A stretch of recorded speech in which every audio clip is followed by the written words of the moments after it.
A radioterapia é um método utilizado no tratamento oncológico, que objetiva destruir células tumorais por meio de uma radiação iônica.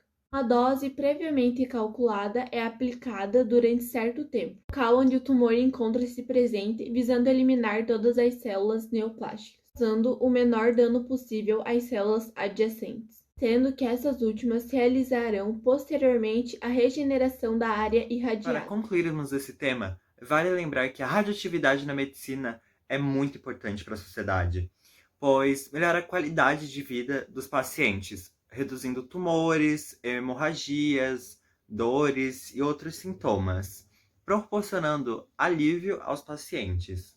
Meu nome é Manuela e hoje eu vim introduzir um pouquinho sobre a radioatividade na agricultura.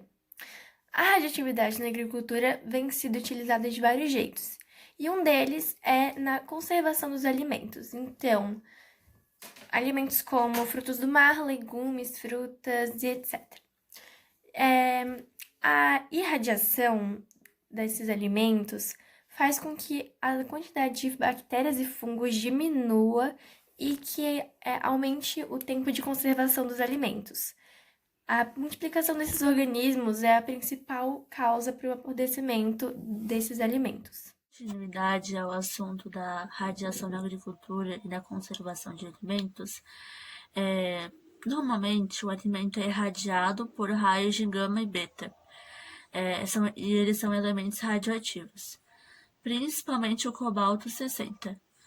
O alimento costuma ficar exposto a fontes de radiação, mas sem ter contato direto com tal elemento.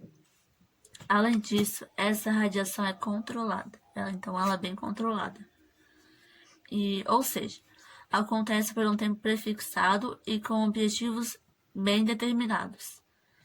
Por exemplo, se o alimento for submetido a uma radiação de 200.000 a 500.000 rad, ocorrerá a pasteurização. O que é a pasteurização? A pasteurização do alimento, ele vai ter bastante tempo de conservação. Então, ele vai durar bastante.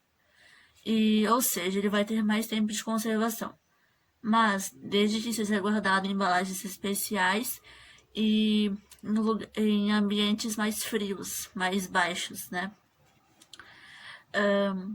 No entanto, se essa radiação for maior, entre 2 a 4 milhões, ocorrerá o que é chamado de esterilização, sendo que o alimento poderá ser conservado por mais tempo, por muito mais tempo do que a pasteurização, em temperatura ambiente. Outro fator que aumenta o seu tempo de conservação é que a radiação pode alterar a estrutura molecular das frutas e legumes, e inibir sua maturação por alterar processos fisiológicos das plantas. Também vale ressaltar que esse tratamento, em alguns alimentos, ele não é submetido, como, por exemplo, as aves, os peixes, os mariscos e as carnes, e entre outros. Desse modo, a irradiação desses alimentos se torna uma boa alternativa. Um ponto negativo até o momento é que o sabor e o aroma do alimento pode sofrer algumas alterações. Então foi essa meu desenvolvimento e minha conclusão sobre a radiação na agricultura e na conservação de alimentos.